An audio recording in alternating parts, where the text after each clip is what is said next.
Did you know sleeplessness? I mean, when you don't have enough sleep, it's like you're drunk. Yes, you are drunk.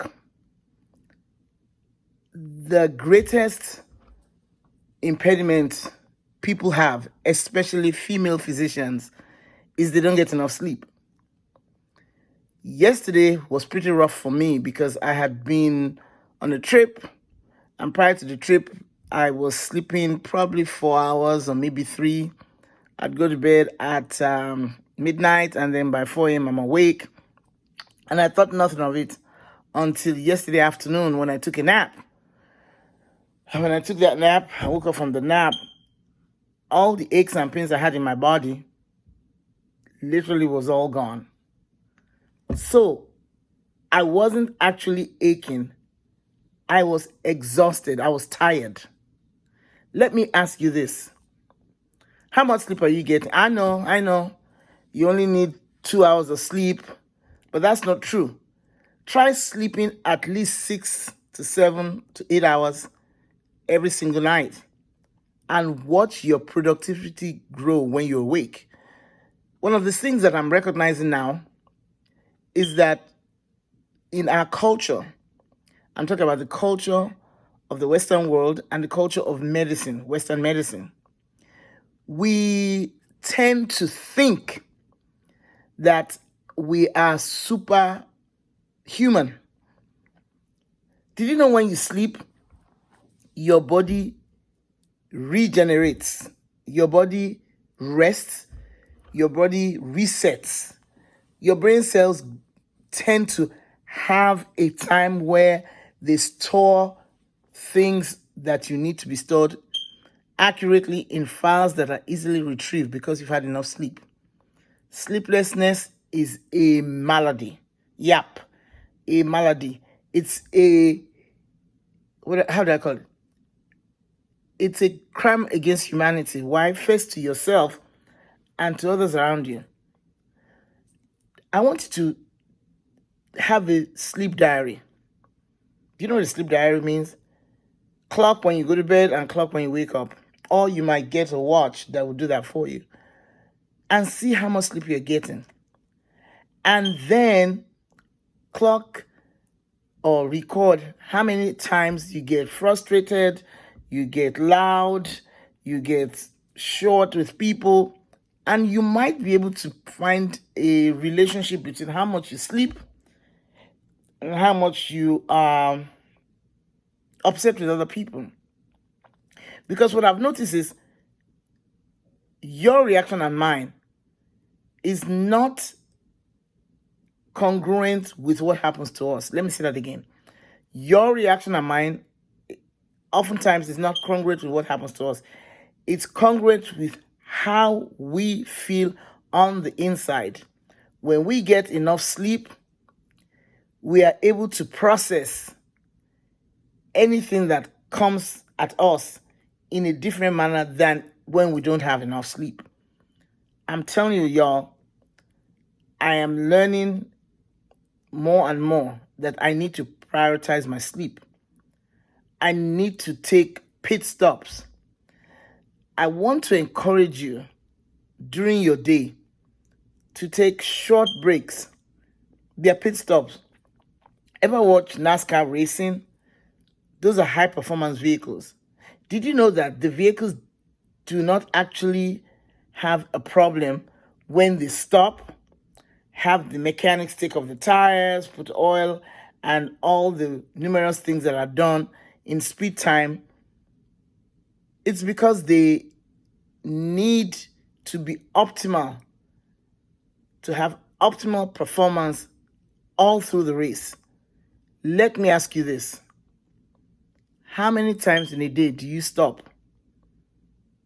Your body is a high performance machine, but you don't stop. Can you imagine having a computer and leaving it on continuously without resets, without recharges, without breaks for hours and hours on end and expect it to perform at highest level? It doesn't happen that way. I want to encourage you, Prioritize your sleep. Prioritize your pit stops. When you pause, take a deep breath and reset throughout your day. Preferably every 50 minutes, stand up, shake yourself, move around, sit back down. What that does is a great thing in your mind and in your brain and your joints.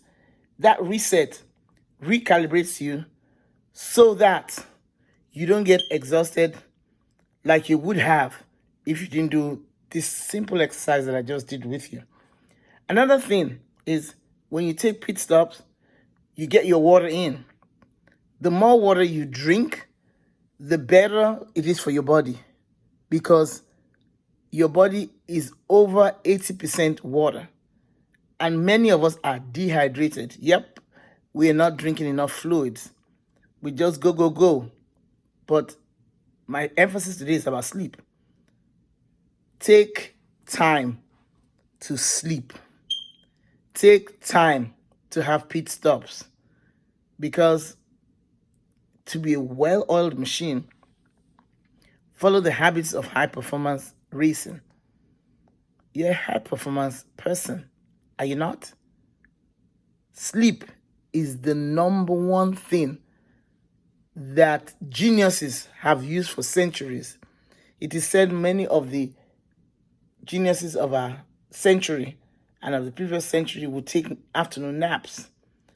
And at the time they sleep, they get ideas downloaded. So they usually have writing material and some paper to take notes from the inspiration they get while asleep so that they can record what it is before they forget. Sleep is so important. I cannot overemphasize. Sleep is your number one superpower charger. It beats caffeine. It beats all the stimulants, because sleep is both a stimulant and a depressant at the same time. When you need to be stimulated, go to bed, and you will find your brain starts working on things that you were doing prior to sleep. And if you need to have something to calm you down, go to bed. All those racing adrenalines are shut off, and boop, you have an even keel. Yes, there are problems with sleep, but the major problem with sleep that I see is most of us do not prioritize sleep. We don't have good sleep hygiene. It is said if you cool the room where you sleep better, you sleep longer, and you sleep for extended periods of time. It is also said if the room is dark, then you shut out the visual stimulation, you sleep faster. It is also said if you drink some tea or some calming juices and read a book or listen to some music, it speeds up your sleep and helps you sleep better. My name is Falake Oluokun, and I'm just addressing one thing that many of us just take for granted: the power of a good night's rest. I'll see you in another video. Ciao. Oh, before I forget, you like this video? Share it and subscribe to my channel. God bless.